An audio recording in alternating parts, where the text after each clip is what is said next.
주제에 대해서 제가 연구를 시작한 게 아마 한 20년쯤 된 것 같습니다. 그런데 시작하게 된 계기는 제가 대학을 졸업하고 중환자실에서 근무를 했었습니다. 그래서 여기 보이는 경북대학교 병원 지금도 있습니다. 5층에 내과 중환자실에서 근무를 좀 했었는데요.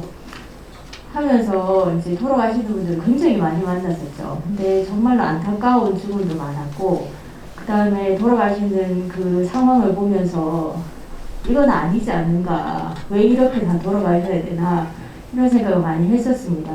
그래서 이제 저 자신의, 그러니까 제 개인적인 어떤 질문에서 시작을 해서, 그러면은 이런 방법 말고는 없나, 중환자실에 그 상태가 안 좋아지시면 중환자실에 옮겨 오셔가지고 이렇게 치료를 많이, 인공호흡이나 이런 것들을 많이 치료를 받으시다가 돌아가시는 거 외에는 좋은 다른 방법은 없나, 이제 저 혼자서 그렇게 고민을 하다가 여러 가지 책도 보고 뭐 이렇게 하다가 연구를 시작을 하게 되었습니다.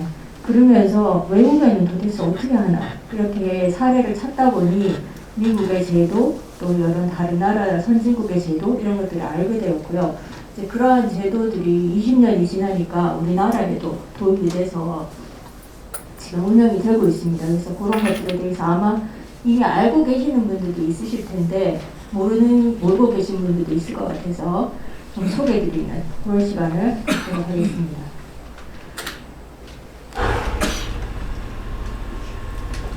그래서 제가 준비한 그 부분은 세 가지인데요.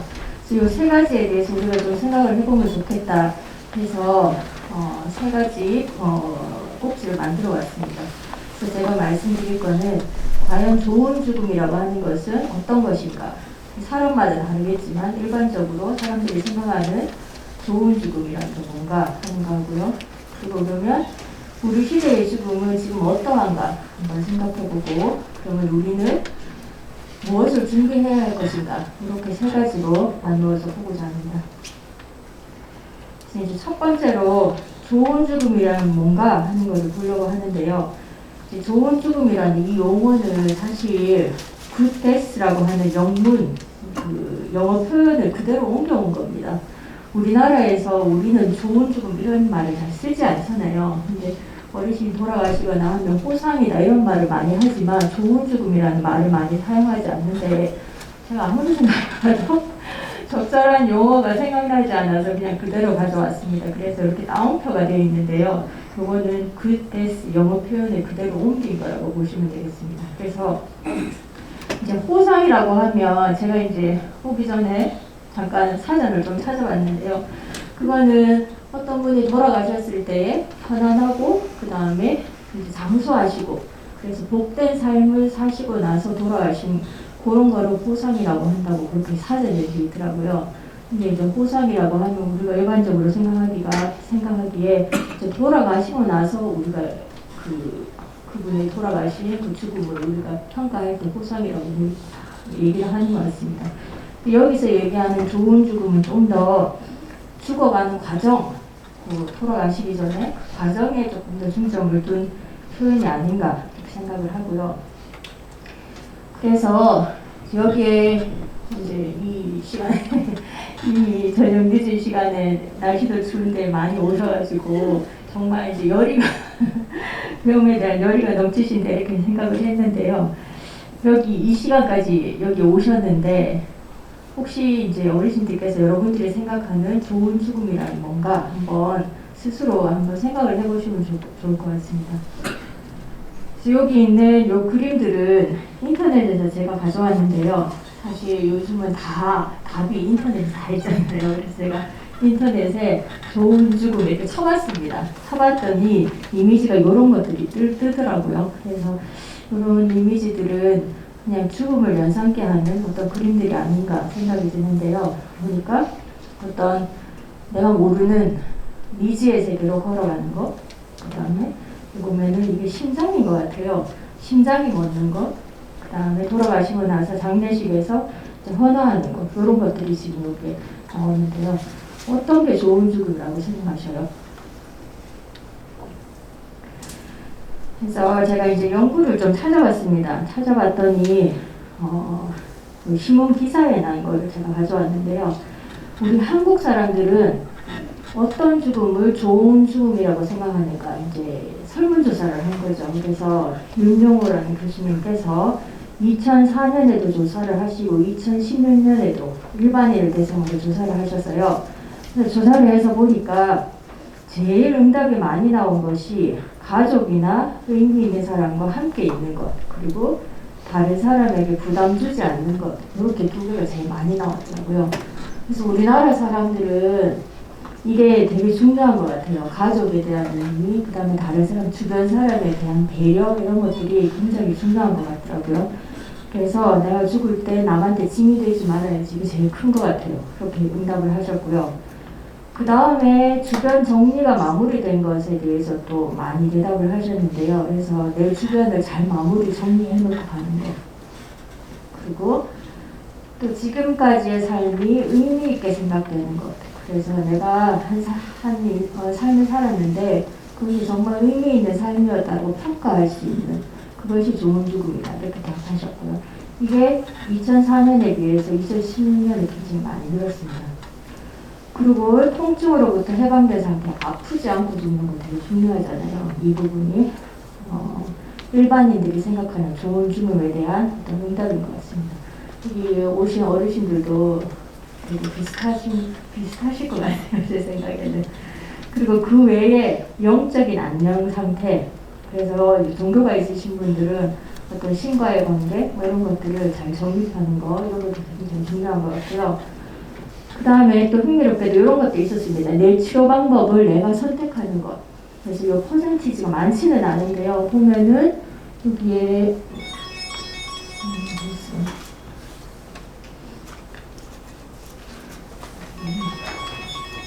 포인트가 되지 못했습니다. 여기 보시면 한 1%, 2%뭐 이 정도 되는데요. 내 치료 방법을 내가 선택하는 거, 아마도 돌아가시기 전에 어떤 뭐 연명의료를 선택하는 거, 그런 것들에 대해서 대답을 하시는 것 같고요. 그다음 요새 세상에 이제 돈이 중요하잖아요. 충분한 재정 확보 이런 것도 있고요. 그다음에 끝까지 의식 상태가 명료한 것, 집에서 인정하는 것, 이런 것에 대한 응답도 있었습니다. 그러면 전 세계 다른 나라 사람들은 뭐라고 생각하나 한번 살펴봤는데요. 이거 보면은 이 메이어라는 학자분이 조사를 하셨는데 전 세계 연구들을 다 조사를 했습니다. 그런데 어디에 연구가 제일 많았냐면은 미국, 영국 이런 선진국들이 서양의 연구들이 좀 많았고요.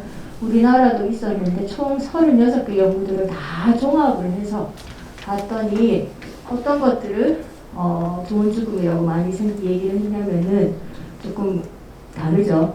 임종 과정에 대한 선호도를 반영하는 것이 좋은 죽음이다, 이렇게 얘기하는 거예요. 그러니까 내 치료를 내가 원하는 대로 받는 것, 내가 원하는 치료를 말기에 받고 죽는 것, 그거에 대해서 제일 응답을 많이 하셨고요. 그 다음에 통증이 없는 상태, 종교, 정서적 안녕, 뭐 이런 것들 말씀하셨습니다. 그리고 우리나라하고 비슷하게 가족, 이런 것들을 많이 말씀하셨습니다. 그래서 여기 보면은 요 보라색이 환자들이 응답한 것들이거든요. 그래서 요런 거는 이제 등수가 같죠. 그래서 이렇게 보면 약간 우리나라 사람들의 대답과 우선순위에서는 약간 차이가 있지만 가족을 위하고 아프지 않고 죽는 거, 이런 거에 대한, 그 다음에 삶의 정리를 잘 하는 거, 이런 거에 대한 응답은 동서양이 큰 차이가 없구나 하는 것들을 볼 수 있는 것 같습니다.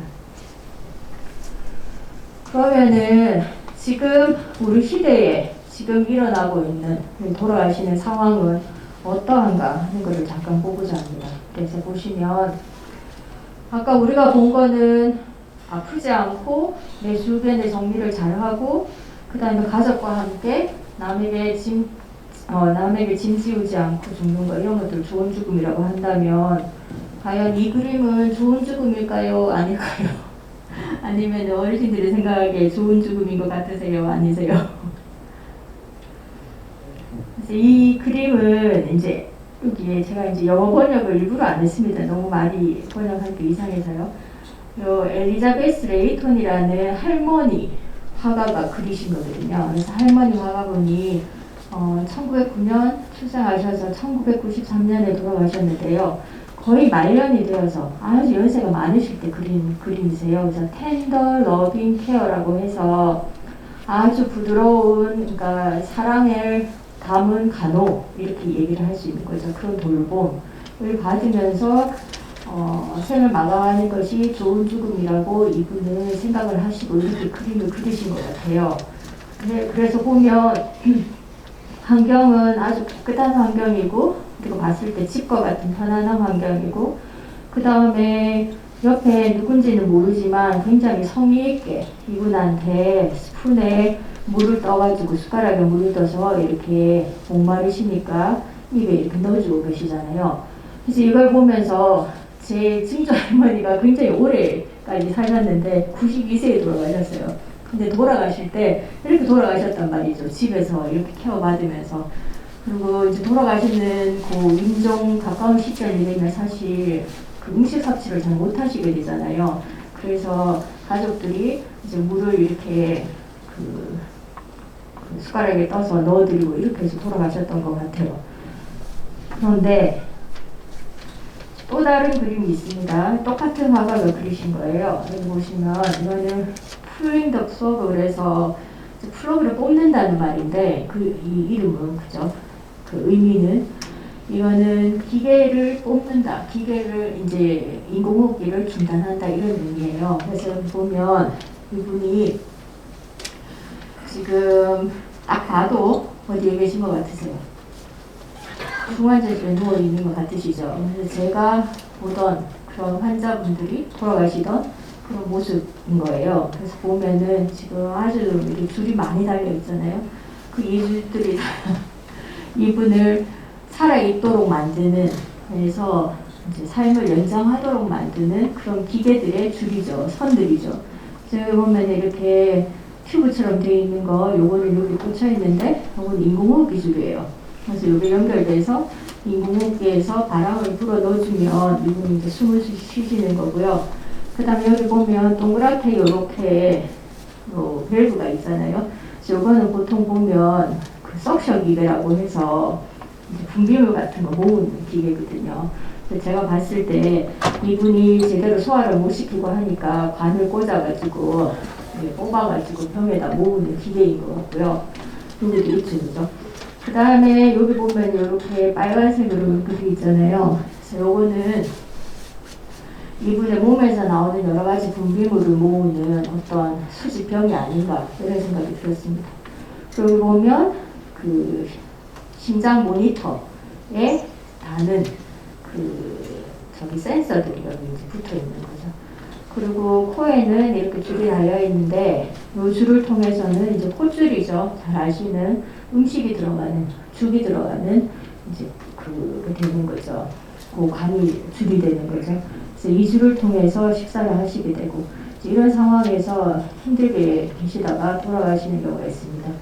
그리고 이제 또 안타까운 거는 이렇게 기계에 이렇게 그다음 여러 가지 선에 둘러싸여서 누워 계시다 보면 정신이 오락가락 하시잖아요. 그래서 명료하지 않기 때문에 나도 모르게 이렇게 기계를 자꾸 떼시는 거예요. 관을 뽑고 이렇게 하니까 이제 관을 뽑으면 그 순간 환자분이 위험해지시기 때문에 간호사들이 이렇게 또 손에 이렇게 묶습니다. 그래서 억제대라고 해서 묶어놓는데 이걸 하지 않으면 순간적으로 환자가 확 뽑아버리기 때문에 또 안전을 위해서 해놓긴 한데 어르신한테는 굉장히 죄송하고 또 불편한 거죠. 그래서 이 두 가지 상황 속에 우리가 원하는 거는 앞에서 봤던 이러한 죽음을 모두가 다 원하는데 사실은 상당수의 환자들이 이런 모습으로 돌아가시는 분이 많다는 거죠.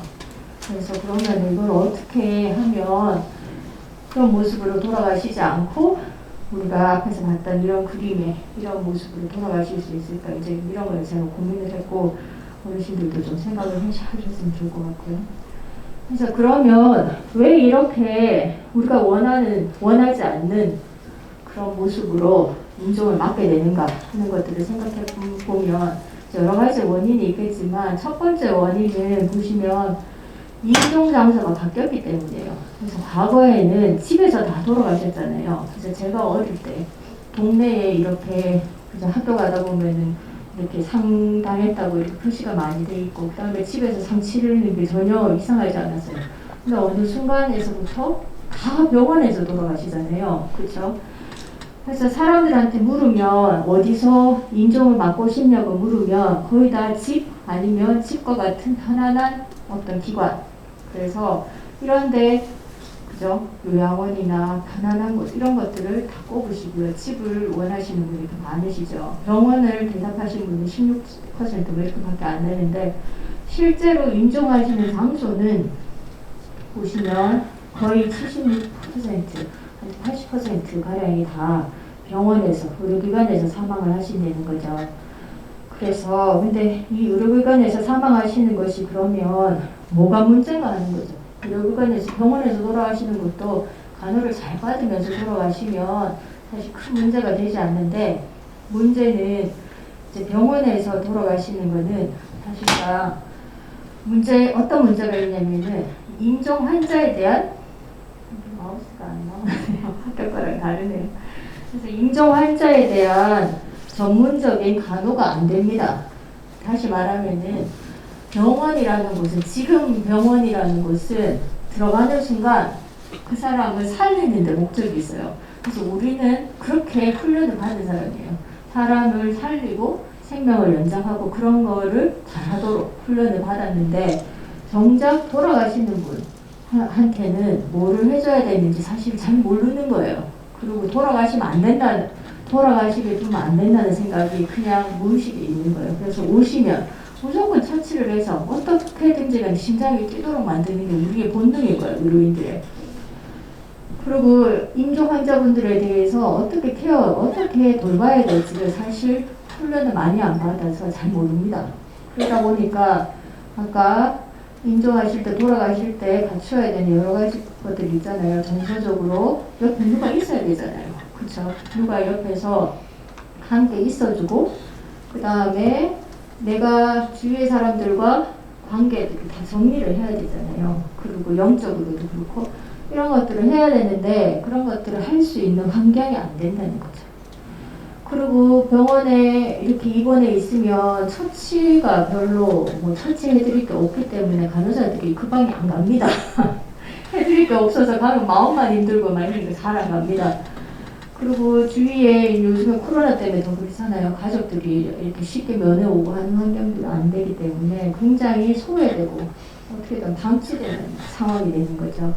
그렇기 때문에 병원에서 돌아가시면 굉장히 힘들게 돌아가실 위험이 높아지고요.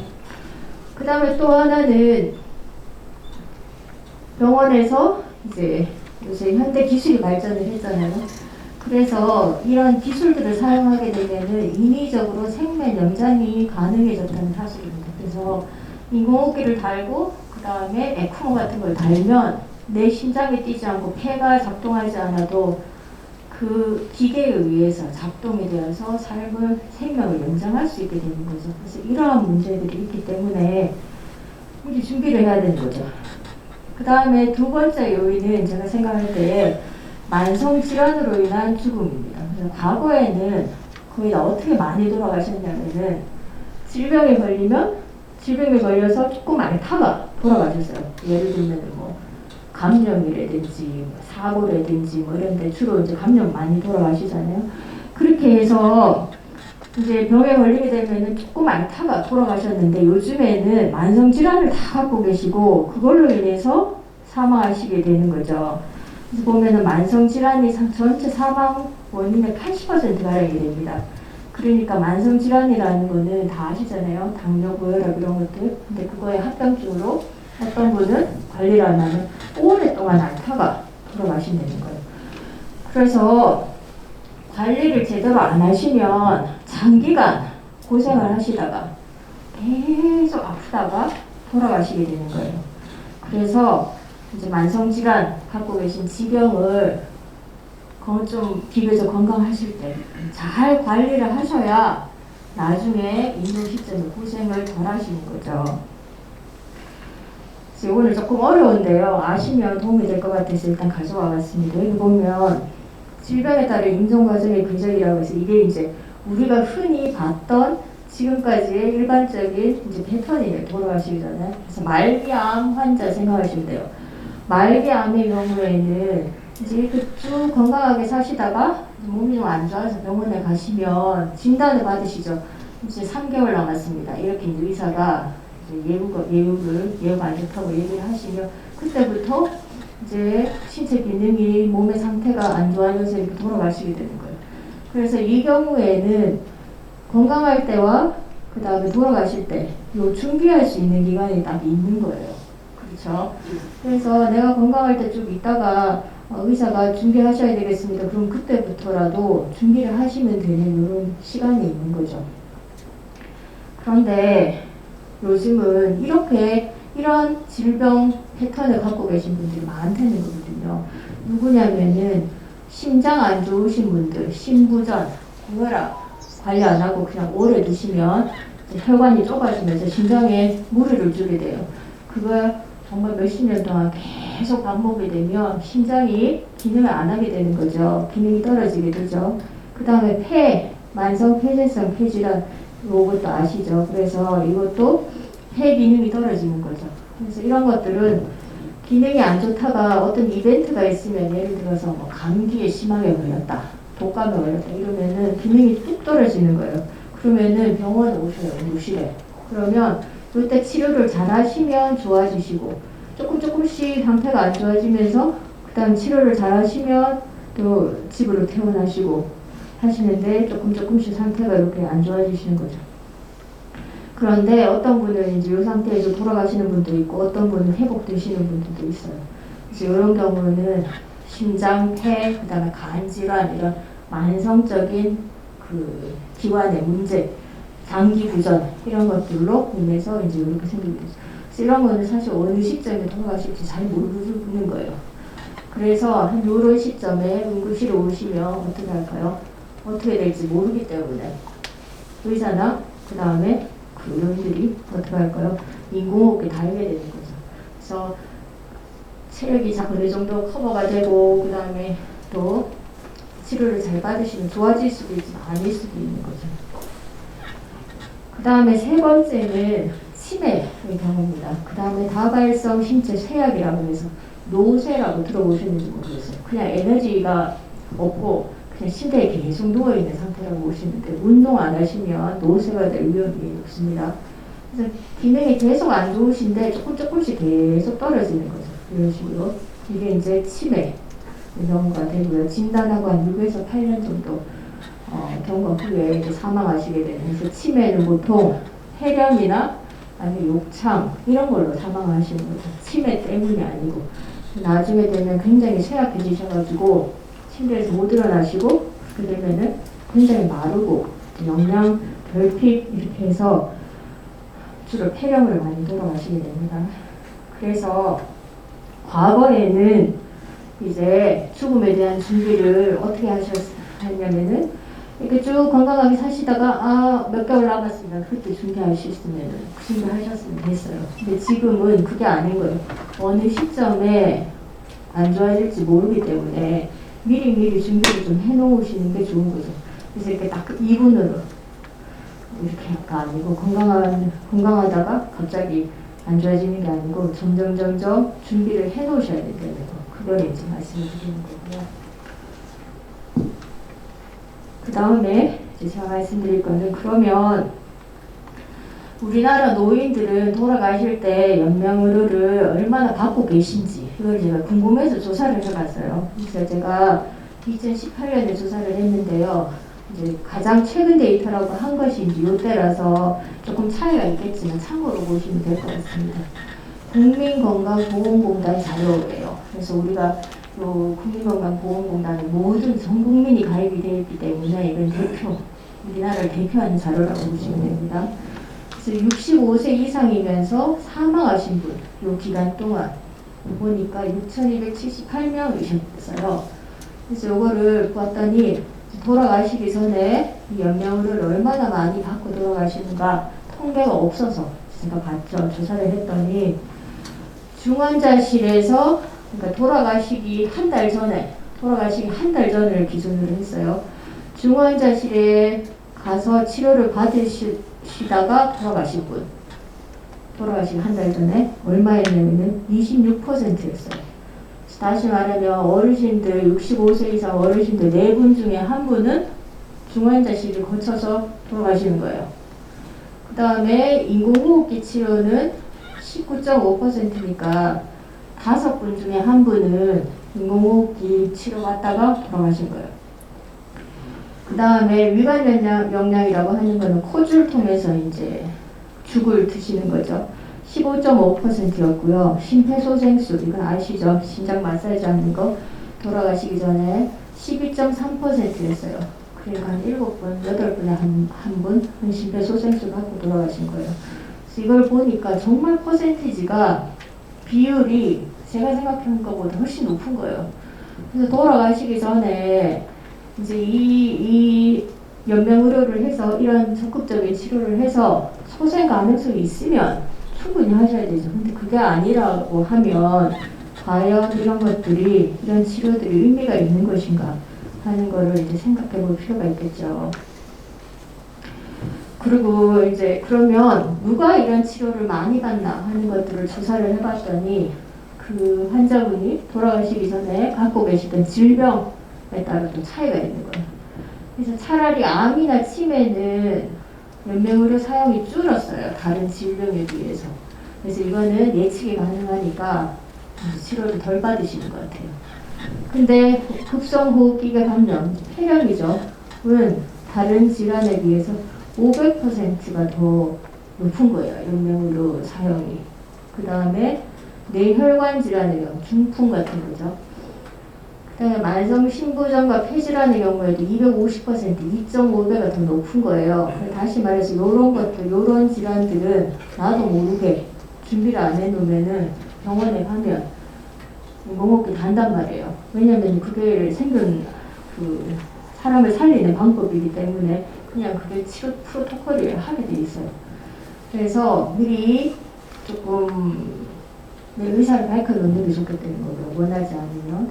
그 다음에 지역과 병원 규모에 따라서도 차이가 나는데요. 큰 병원일수록 되게 흥미로웠어요. 침상수가 100개 증가할 때마다, 다시 말해서 대학병원 큰 데 가면은 연명으로 더 많이 받는다는 거예요. 4%씩. 그 다음에 서울일수록, 경기도일수록 병원 규모가 크잖아요. 더 많이 받는 거예요. 그래서 지방일수록 더 낮고 큰 병원일수록 더 많은 거예요. 그래서 아무래도 뭐 중환자실도 베드 수가 많고, 그죠? 병상 수가 더 많고, 뭐 여러 가지, 그 다음에 자원이 많고 그런 것들 때문인 것 같습니다. 자, 그러면은 무엇을 그러면 준비해야 될까 하는 걸 생각해 볼까요? 생각보다 제가 말이 빠른가 봐요. 빨리. 그래서 이제 첫 번째는 제가 생각하기에 연명의료에 대해서 우리가 바로 좀 알아야 되지 않겠냐 하는 거거든요. 그래서 저 같은 사람이 병원에서 일을 하고 또 했기 때문에 그냥 아는 거지만, 경험으로 아는 거지만 일반인들은 이걸 잘 모르셔서 이제 그거에 대해서 좀 알려드리고 싶고요. 그래서 연명의료에 대해서 이제 이게 뭐 연명치료, 뭐 적극적인 치료 여러 가지 용어가 있었는데 요 법률에 의해서 요 용어로 통일이 됐습니다. 연명의료라는 용어로. 그래서 어떻게 이 법에서 이야기를 하고 있냐면요. 이 연명의료 결정에 관한 법률이라고 해서 연명의료 결정법이라고 그냥 줄여서 씁니다. 이 법에서는 연명의료라는 것은 임종 과정에 있는 환자에게 하는 단서가 붙어 있어요. 아무 때나가 아니고 정말로 치료 효과 없이 임종 과정의 기간만 연장하는 어떤 치료를 얘기하는 거예요. 그 중에서 어떤 거냐면은 심폐소생술. 그래서 지금 우리 예를 들어서 환자분이 이제 돌아가시게 됐어요. 근데 소생 가능성이 없어요. 말이 아니고 이제 소생 가능성이 없는데 돌아가실 때 심장이 이렇게 심장 모니터에 보면 이렇게 리듬이 뛰다가 쭉 이렇게 나오잖아요. 그러면은 의료인들은 자동으로 가서 심폐소생술을 합니다. 그게 그냥 프로토콜처럼 돼 있어요. 환자가 의사를 표시하지 않으면 그렇게 하게 돼 있어요. 그래서 그렇게 하는 심폐소생술, 그 다음에 혈액 투석 여기 포함이 되고요. 그 다음에 항암제 투여, 그리고 인공호흡기 착용, 그 밖에 대통령령으로 정하는 의약품 기술 이런 것들이 여기 포함이 되고요. 단서는 이렇게 되어 있죠. 치료 효과 없이라는 거죠. 임종 과정의 기간만 연장하는 것이 여기에 포함이 됩니다.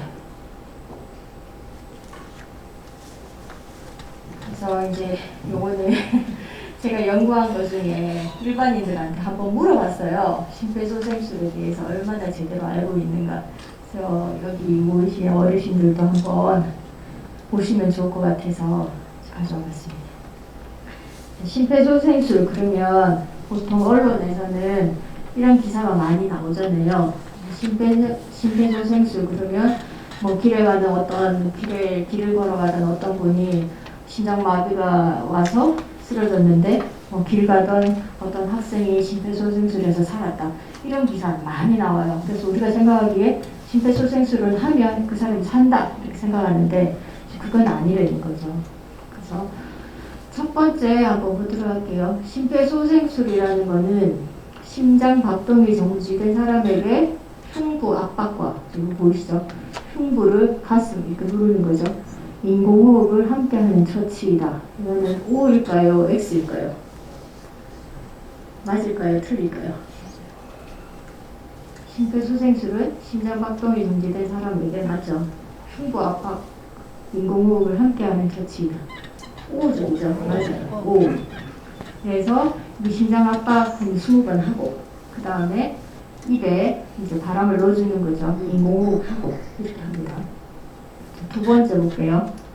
심폐소생술로 심장 리듬이 정상적으로 회복되었지만 심폐소생술 막 이렇게 위에서 누르니까 심장이 마사지가 돼가지고 안 뛰던 심장이 이렇게 뛰기 시작했어요. 그런데 숨은 안 돌아오는 거예요. 스스로 숨을 쉴 수 없을 때에는 인공호흡기를 부착해야 한다? O일까요? X일까요? O겠죠.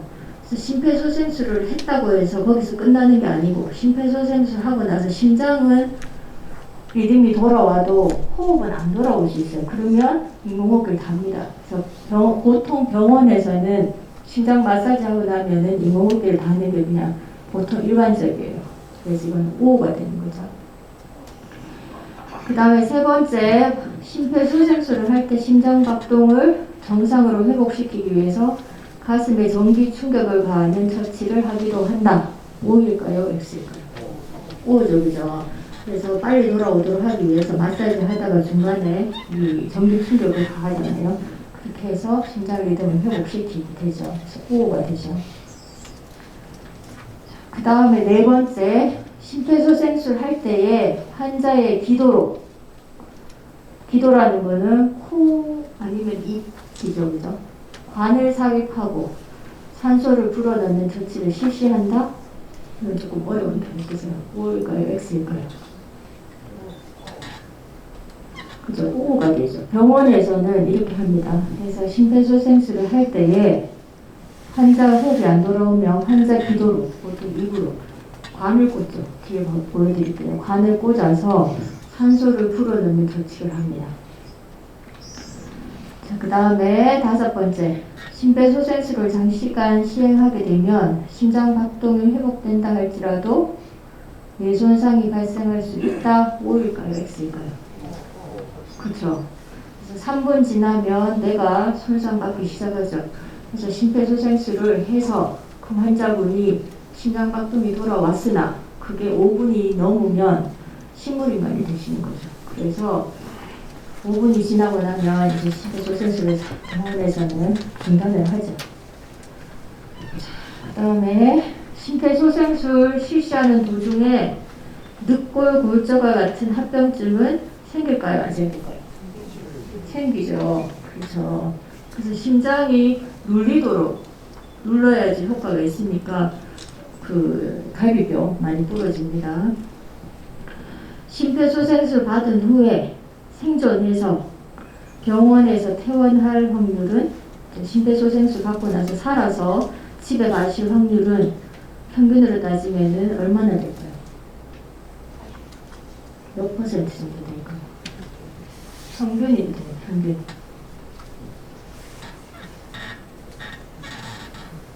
한 50% 될까요? 합치면 20%가 안 됩니다. 20% 미만이거든요. 그 평균적으로 그렇고요. 근데 만약에 상태가 굉장히 안 좋으신 분이잖아요. 그렇죠? 그래서 상태가 안 좋으신 분은 5% 미만입니다. 그래서 환자분의 상태가 안 좋으면 퇴원할 확률이 굉장히 낮다. 그래서 우리가 신문 기사에 보는 거하고는 다르다. 그런 거 하시면 될 것 같고요. 병원에서 하는 심폐소생술을 보여드릴게요. 이제 작동이 돼서 한번 틀어보도록 하겠습니다.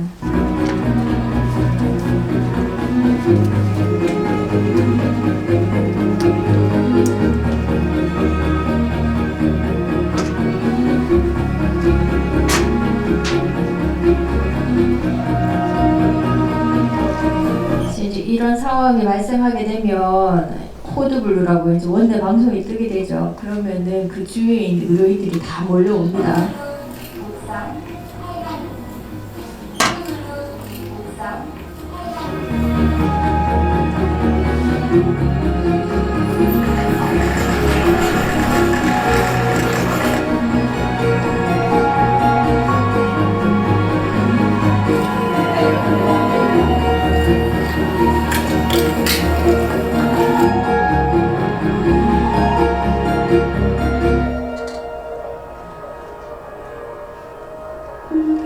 이런 경우 이제 한 분은 계속 심장 마사지를 하고 계시죠.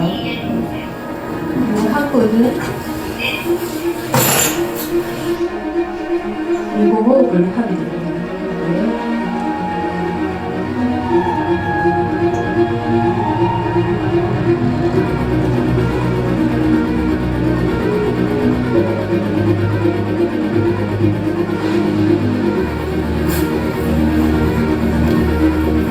한쪽에서는 혈압을 계속 재고, 그 다음에 이제 빨리 약물을 투여를 해야 되기 때문에 이제 정맥을 통해서 한쪽에서는 이제 정맥 잡아가지고 수액을 투여하고요. 그 다음에 여기 지금 안 나왔는데 마스크, 같이 기도 삽입을 하게 됩니다.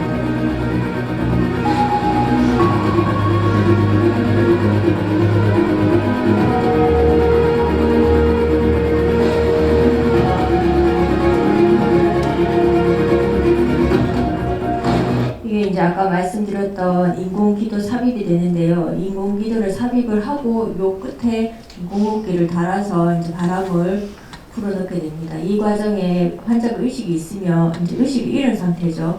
그래서 여기 이제 근육을 마비시키는 약을 투여를 하고 인공호흡기를 이제 여기다가 달게 됩니다.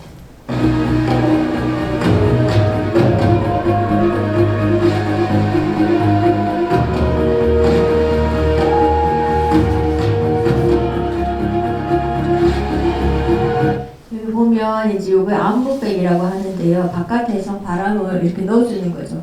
이렇게 넣어주다가 인공호흡기 세팅이 완료가 되면은 요거 대신에 여기다가 이제 기계를 이렇게 달게 됩니다.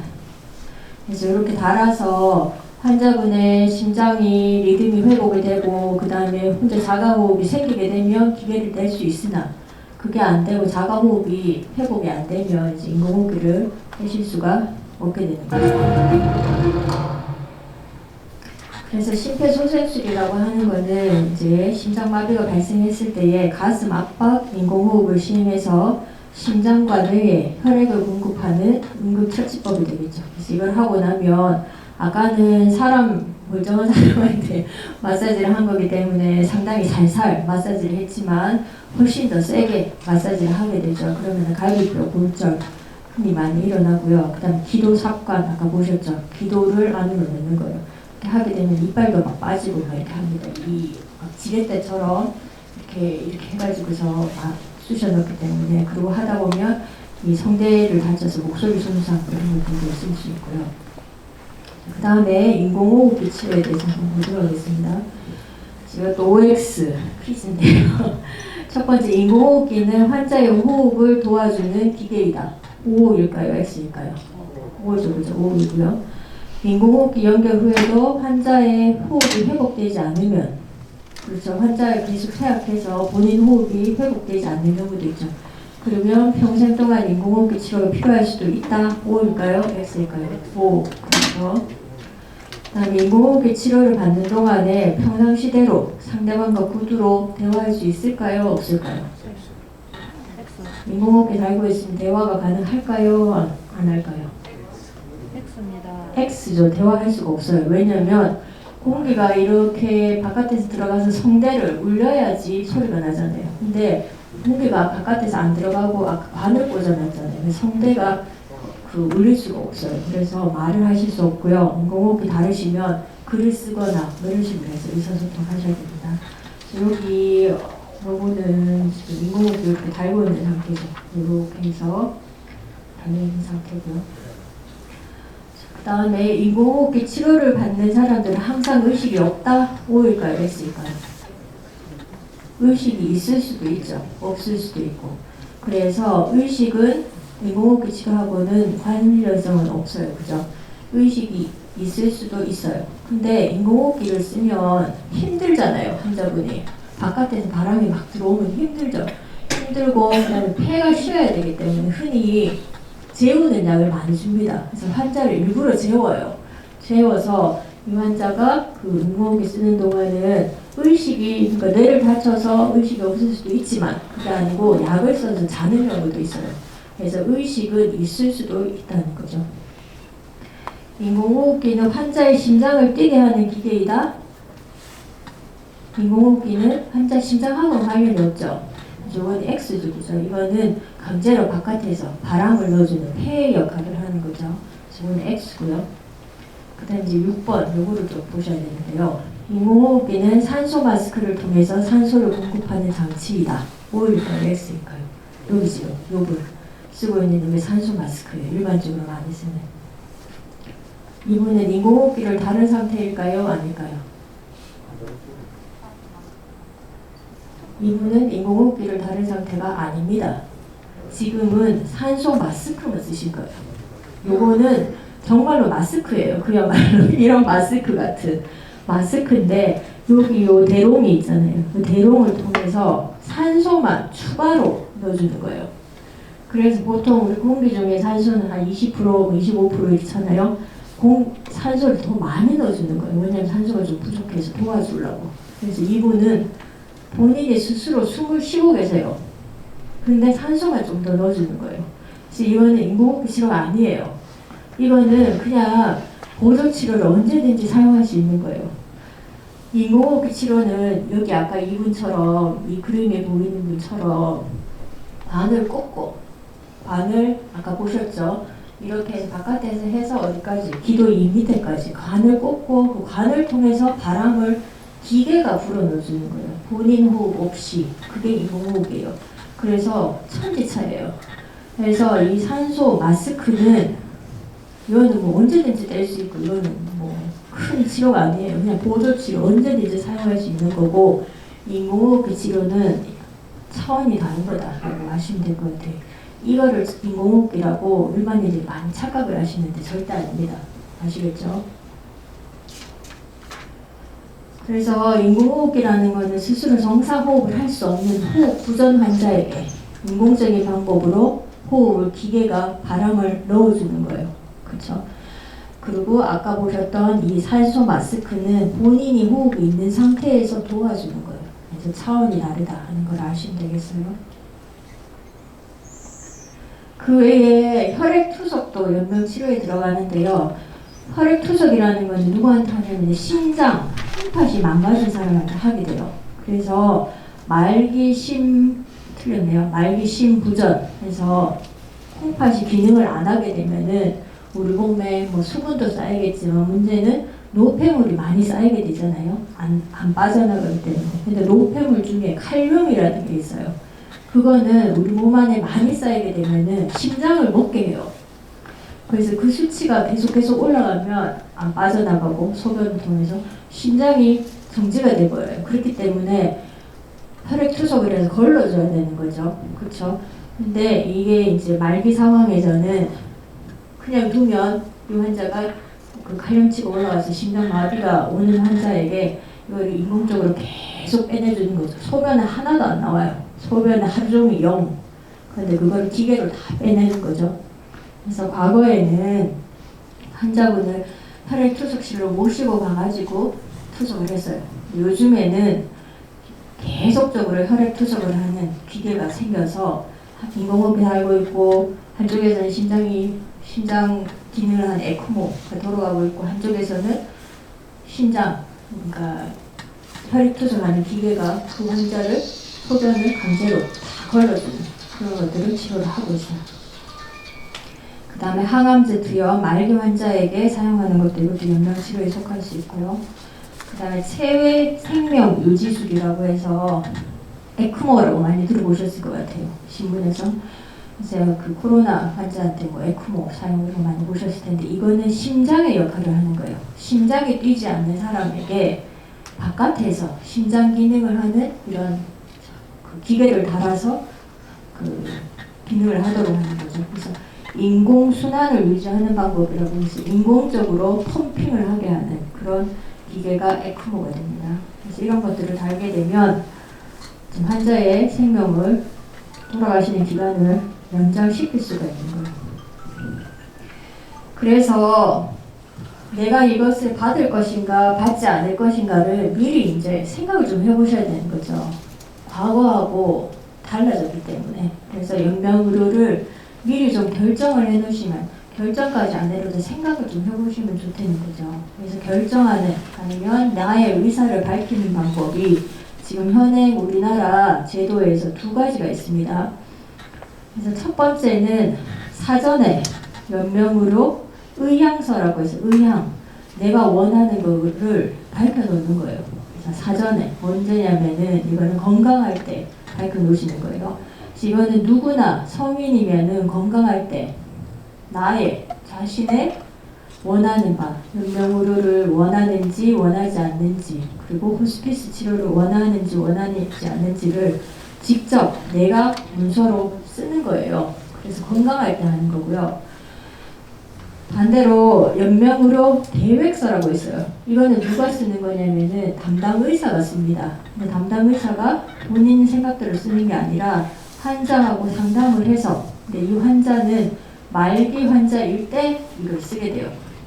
그래서 상담을 해서 쓰게 되는데 그 안에 적는 내용은 같습니다. 유사하고요. 그래서 건강할 때 하는 거는 사전 연명의료 의향서고요. 내가 정말로 이제 실제 얼마 남지 않았다라는 거를 의사가 판정했을 때 그때 하는 거는 연명의료 계획서가 됩니다. 그래서 사전 연명의료 의향서는 그러면 이건 어떻게 작성하나 하는 건데요. 보시면 일단 등록되어 있는 기관에 가셔가지고 국가에서 지정하는, 보건복지부에서 지정하는 기관이 있습니다. 거기 가셔가지고 상담하고 설명을 들으시고, 그 다음에 기록을 남기시면 이거를 나라에 보관하는 국립연명의료관리기관이라고 있습니다. 거기에서 보관을 합니다. 보관을 하고 필요할 때 가서 조회할 수 있고요.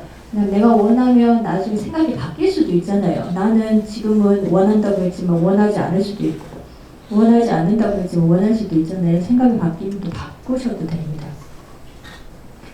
이거는 홍보 영상인데요. 이게 국립연명의료관리기관이라는 데서 만든 건데 조금만 보도록 하겠습니다.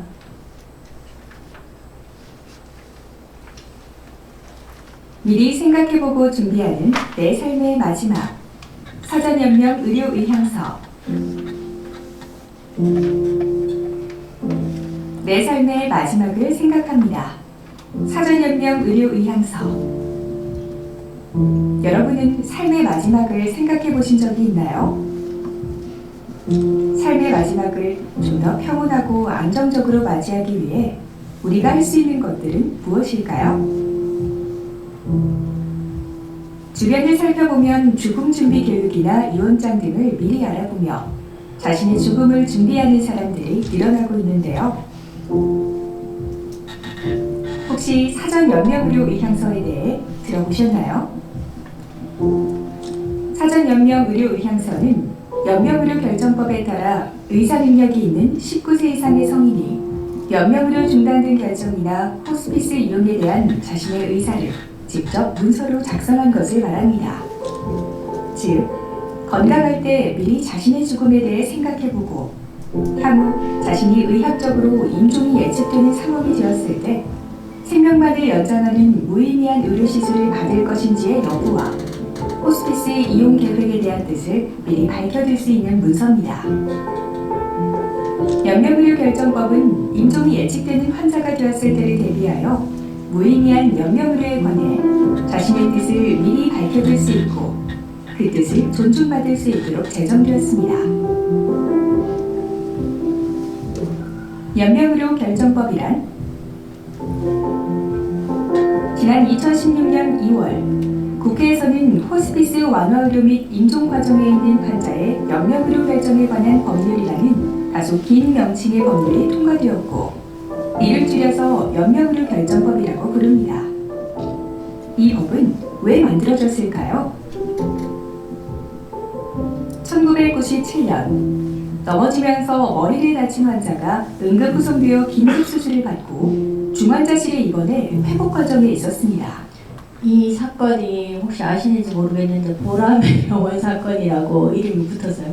보람의 병원에서 일어난 사건이라서. 그래서 서울에 서울대병원 자병원이죠. 거기서 일어난 사건인데 이 어떤 중년 남자분이 이제 넘어지셔가지고 상태가 안 좋아지셨는데 이분이 이제 중환자실에서 인공호흡기 치료를 받으신 거죠. 받으셨는데 이분의 아내가 오셔가지고 우리는 너무나 가난하기 때문에 이 환자를 치료할 수 없다. 집에 모시고 가겠다 이렇게 됐어요. 그러면 이 당시에는 저도 이때 병원에 있었는데 집에 모시고 가겠다고 하면 어떡하겠어요. 치료비를 낼 수 없어서 집에 모시고 가겠다 하면 모시고 갈 수 있도록 해드리는 거죠. 그래서 이런 분은 어떻게 하냐면은 환자를 응급 차에다가 실어가지고 그러면은 집에 가실 때까지는 사셔야 되잖아요. 그러니까 아까 보셨던 그 백 있잖아요. 안보백으로 인턴생님이 막 이렇게 넣어가지고 집에 갈 때까지는 살려놓는 거예요. 근데 집에 가서 그 안보백을 딱 제거를 하면 환자 호흡이 없잖아요. 돌아가시게 되는 거죠. 그래서 그거를 이제 보호자가 동의서를 쓰면 집에 보내드렸어요. 그 당시에. 그래가지고 그 이름을 뭐라고 했냐면은 정말 좀 그렇죠. 호프리스 디스차지 이렇게 이제 우리 병원에서 그렇게 불렀어요. 가망이 없기 때문에 집에 퇴원을 시켜드렸다. 이렇게 해서 집에 모시고 갔는데 이분이 이제 사망을 하신 거죠. 근데 이분이 어떤 분이었냐면은 가정폭력을 일삼고 그 다음에 뭐 집에 이제 가정을 안 돌보고 뭐 이랬던 분인 거예요.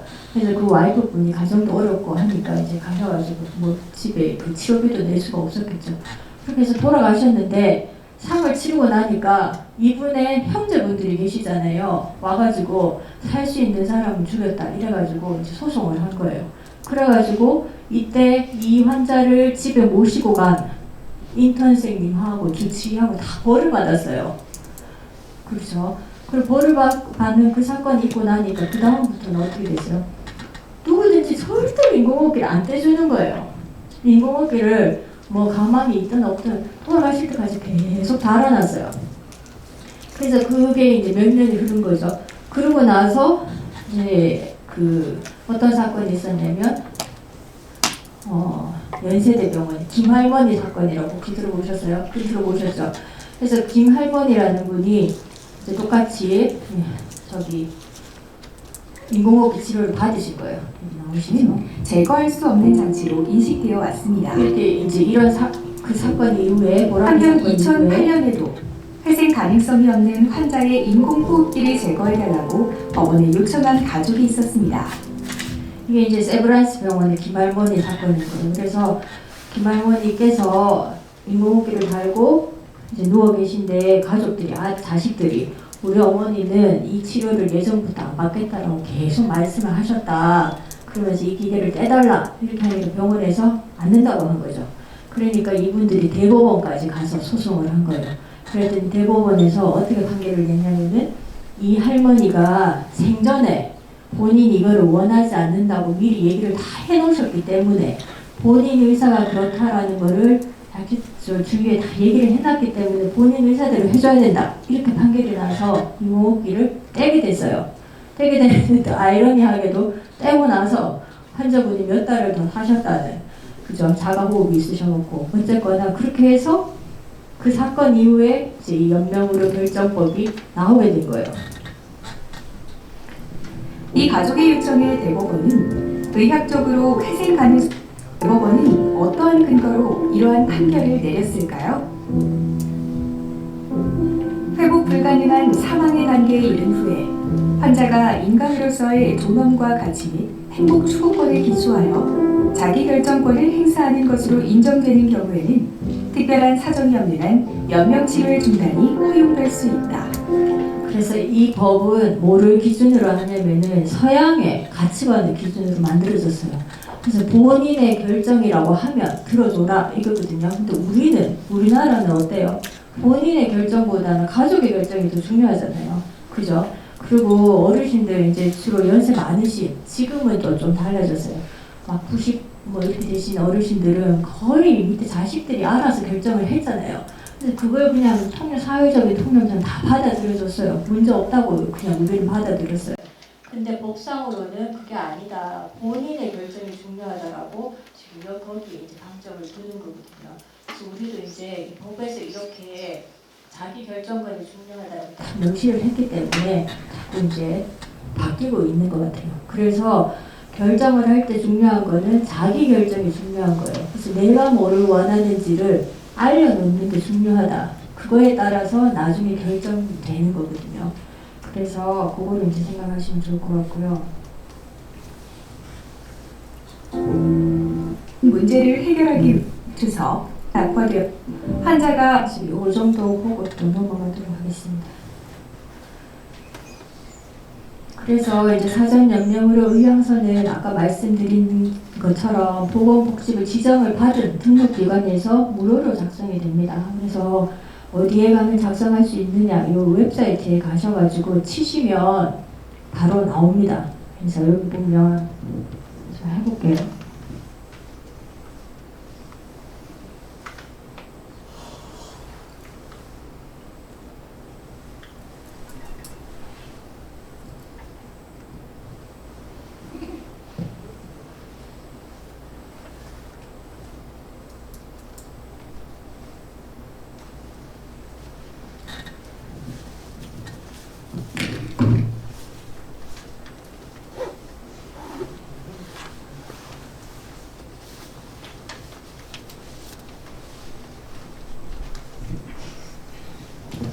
그래서 우리나라는 국립연명의료관리기관이라고 하는 곳에서 이걸 관장하고 있는데요. 여기 웹사이트에 가시면 여러 가지 정보들이 쭉 나오거든요. 근데 사전연명의료 의향서 작성 가능 기관이라고 여기 있습니다. 여기 가면은 제가 해봤는데요. 대구, 광역시, 여기 중구잖아요. 그래서 중구 이렇게 하시고 검색을 하시면 이 기관들이 쭉 나옵니다. 그래서 여기 보면 대구 중구 노인복지관도 있고요. 건강보험공단, 대구 중구지사도 있고 경북대학교 병원도 있습니다. 그래서 여기 사시는 그 주소지 치셔가지고 한 병원을 찾아서 가셔가지고 상담을 받으시고, 그쵸? 그래서 상담을 받으시고 작성을 하시면 됩니다. 그리고요. 그다음에 이게 언제 적용이 되느냐? 내가 이제 거기다가 사전연명의료 의향서에 원하는 치료 아니면 원하지 않는 치료 이렇게 다 써놓잖아요. 그래서 심폐소생술을 원한다, 인공호흡기 치료는 원하지 않는다, 혈액투석은 원한다. 이걸 다 지정을 해놓으시면 언제 이게 적용이 되느냐? 임종과정에 접어들 때, 그래서 내가 임종과정에 접어들면 그게 이제 효력을 발생하는 거죠. 그래서 뭐를 지정하게 되냐면은 아까 제가 말씀드렸던 이런 종류들의 연명으로를 결정을 하게 됩니다. 근데 이제 생각하셔야 될 거는 우리 가족들도 마찬가지예요. 저도 이제 가족을 우리 부모님을 대신해서 결정을 할 때도 생각해야 될 것이 연명으로 중단 결정을 했다고 해서 그것이 모든 치료를 중단한다는 의미는 아니거든요. 그래서 내가 연명으로 뭐 인공호흡기 중단, 인공호흡기는 나는 원하지 않는다, 심폐소생술 원하지 않는다 이렇게 표시를 했어도 그렇다고 해서 모든 어떤 간호가 중단되는 건 아니거든요. 그래서 통증 완화를 위한 의료행위, 그리고 영양분 공급, 물 공급, 단수의 산소 공급, 그래서 기본적인 케어는 다 제공이 됩니다. 그래서 우리가 남을 대신해서 아니면 부모님을 대신해서 이런 결정을 할 때에 굉장히 마음에 부담이 있잖아요. 돌아가시는데 잘 해드리지 못한다는 그런 자식으로서의 부담감이 있잖아요. 그런데 그거는 연명의료에 대한 것이지 그 외에 여러 가지 기본적인 간호처치는 행해진다 하는 거를 생각하시면 될 것 같습니다. 그리고 호스피스를 사용할 것인가 하는 것도 같이 거기에 표시를 하시게 되는데요. 그래서 호스피스라는 거는 이제 적극적인 치료, 아주 공격적인 치료 안 받고 나는 통증 완화, 그 다음에 증상 완화를 위한 치료를 받겠다라고 선택하시는 거예요. 거기에 선택을 하시면 호스피스 치료를 받게 되는데요. 지금 우리나라 호스피스 서비스가 세 가지 형태가 있습니다. 입원형이 있고요. 입원형이라는 것은 호스피스 병동에 입원해서 치료받으시는 거예요. 이게 우리가 흔히 많이 알고 계시는 거고요. 자문형도 있어요. 자문형은 굳이 호스피스 병동에 입원 안 하셔도 일반 병동에 있으셔도 호스피스 팀이 와가지고 플랜을 케어 계획을 짜주고 가는 거예요. 그러면은 호스피스 서비스를 받으실 수 있는 거죠. 그 다음에 가정형 집에 계셔도 호스피스 팀이 와가지고 주사도 놔주고 처치도 해주고 갑니다. 그런 것도 있습니다. 그래서 반드시 호스피스 병동에 입원하셔야 되는 건 아니라는 거 알고 계시면 되고요.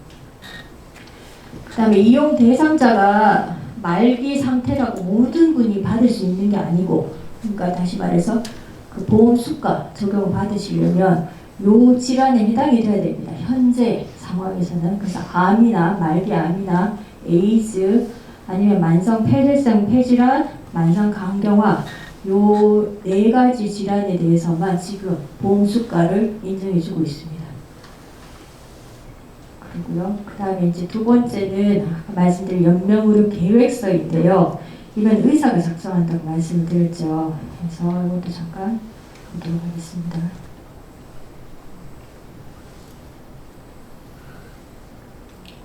임종이 예측되는 환자에 대한 연명의료 결정, 연명의료 계획서.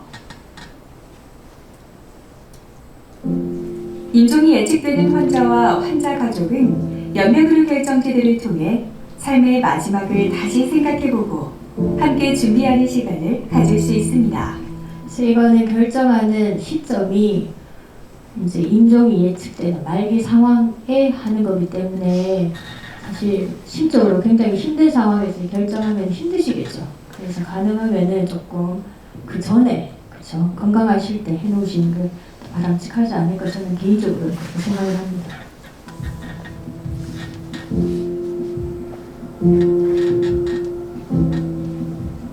연명의료 결정이란 무엇인가요? 연명의료란 임종 과정에 있는 환자에게 하는 심폐소생술, 혈액투석, 항암제 투여, 인공호흡기 착용, 체외생명 유지술, 수혈, 혈압상승제 투여 및 담당 의사가 환자의 최선의 이익 보장을 위해 중단할 필요가 있다고 의학적으로 판단하는 시술로 환자에게 치료 효과 없이 임종 과정의 기간만 연장하게 되는 것을 말합니다. 그건 아까 말씀드렸던 거죠. 그래서 연명의료 계획서 보도록 하겠습니다. 말기 환자 또는 임종 과정에 있는 환자와 같이 의학적으로 임종이 예측되는 환자가 자신의 연명의료 결정 및 호스피스에 관한 사항을 담당 의사와 함께 계획하여 문서로 작성하는 것을 말합니다. 즉 환자는 담당 의사로부터 본인의 의학적 상태 및 연명의료 등에 관한 충분한 설명을 듣고 이해한 후 서면으로 연명의료 계획을 남길 수 있습니다. 적용 대상이 누구인가요? 담당 의사와 해당 분야 전문의 1인으로부터 말기 환자 또는 임종 과정에 있는 환자로 진단을 받은 환자가 대상입니다. 따라서 연명의료 계획서를 작성하고자 한다면 담당 의사에게 먼저 연명의료 계획서 작성 가능 대상 환자인지 여부를 확인합니다. 연명의료 결정 및 계획서 관련 내용은 담당 의사 또는 해당 의료기관에 설치된 의료기관 윤리위원회를 통해 상담할 수 있습니다. 그래서 이것도 중요한 것이 본인의 의사를 의사한테 밝히는 게 중요한 거예요. 그래서 흔히 나이 많은 어르신들의 경우에는 잘 밝히지 않고 자식들이 그냥 가서 이렇게 하는 경우가 있는데 그거는 취지하고 맞지 않는 거죠. 조금 다 말씀을 드렸고요. 그래서 그러면은 아까 말씀드렸지만 그러면 어떻게 해서 이 문서들이 효력을 발생하나 그거를 보도록 할게요. 그래서 일단 임종 과정에 있다라고 의사들이 판단을 하게 되면 의사 2인이 이걸 판단을 하게 되면 환자가 연명의료 결정에 대한 의사를 남겼는지 안 남겼는지를 찾아보게 됩니다. 그래서 이 의사를 남겼다 하면 사전 연명의료 의향서가 있다 하는 거를 이제 이야기를 들으며 그거를 확인을 해서 환자의 의사 능력이라는 거는 정신이 또렷한가 하는 거예요. 결정 능력이 있는가, 어떤 거를 결정할 수 있는, 의사 결정을 할 수 있는 능력이 있는가를 얘기하는 거거든요. 그래서 그것이 있다고 하면 환자에게 가서 이거 본인이 작성하신 거 맞습니까? 이렇게 확인을 하고 이거를 적용을 하게 되죠. 원하는 대로 이제 따르게 되고요. 임종 과정에 있는 환자라고 판단이 됐는데 이전에 의사 표시를 안 하신 거예요. 없어요. 그렇죠? 사전 연명으로 의향서를 안 쓰셨어요. 그러면은 환자의 의사결정 능력이 있느냐 없느냐에 따라서 달라지는데요. 사실 환자가 의식이 또렷해요. 그리고 의사결정 능력이 있어요. 그러면은 이 환자분은 의사하고 상의를 해서 아까 말씀드린 연명의료 계획서를 쓰시라고 하는 거예요. 그렇죠? 쓰시면 그거에 따라서 그 뜻을 따라서 치료를 결정하게 되고요. 이제 문제는 환자의 의사결정 능력이 없을 때예요. 그래서 쓰러지셨는데 갑자기 쓰러지셨는데 내가 뭘 원하는지 하나도 기록을 안 남겨놓으신 거예요. 그렇죠? 그 다음에 의식이 없으세요. 그렇게 되면은 이제 그 결정은 가족의 몫이 되는 거죠. 그래서 가족들이 결정을 하게 되는데 환자가 의사 추정이 가능한가? 아까처럼 김할머니처럼 문서로 안 남겨놨어도 주변에 막 얘기를 해놓으신 거예요. 그래서 여러 사람한테 얘기를 해놓으시면은 큰딸 작은딸 있는데 우리 엄마가 옛날에 그렇게 말씀하셨다. 일치된 발언을 하잖아요. 그렇게 되면 일치된 진술을 하게 되면 그거에 따라서 연명의료를 처치를 결정하게 되는 거죠. 근데 그게 아니고 불가능한 거예요. 의사 추정도 불가능하다고 하면 환자 가족 전원을 대상으로 해서 동의서를 다 합의된 그러니까 환자 가족 그 직계 가족 다 해서 일치된 결정을 내려오면 그거에 따라서 의사들이 그 병원에서 판단 내려서 연명의료를 제공하게 됩니다. 이런 절차가 되고요. 그러면은 이제 생각을 해봐야 저도 궁금한 거예요. 그러면 이렇게 힘들게 사실 죽음에 대해서 미리 생각하고 이게 쉬운 일은 아니잖아요. 뭐 즐거운 일도 아니고 이게 유쾌한 게 아닌 거예요. 굉장히 무겁고 이제 마음에 좀 그렇죠 부담이 되는 건데 이걸 결정을 해서 문서를 남겨놨어요. 그러면 이게 과연 효과가 있는가 하는 거거든요. 그래서 이거에 대한 우리나라는 아직 보고가 없어요. 시행된 지 얼마 안 됐기 때문에. 근데 외국의 경우에는 여러 가지 연구가 있는데요. 외국에서는 사전 연명의료 결정이라고 해서 영어로는 Advanced Care Planning이라고 해서 여기 ing가 붙는 거는 계속 한다는 이런 의미가 있거든요. 그래서 이 사람들이 예전에는 연명의료 결정 이렇게만 썼는데 그렇게 하니까 사람들이 머리로는 생각을 하지만 문서로 안 남기는 사람도 있잖아요. 문서를 꼭 남겨야 되냐? 말로 하면 되지. 그래서 말로 하는 것도 중요하다. 그래서 그거를 존중하는 거예요. 문서를 안 남겨도 내가 주위의 가족들한테 쭉 여러 사람한테 얘기해 놓는 거예요. 그럼 그것도 효력을 발휘한다 이 말이거든요. 그래서 그것도 중요하다. 그래서 다 통틀어서 사전 연명의료 결정 뭐 이런 식으로 통틀어서 용어를 어드밴스 케어 플랜 이렇게 부릅니다. 이거를 했더니 어떤 효과가 있는지를 쭉 조사를 했어요.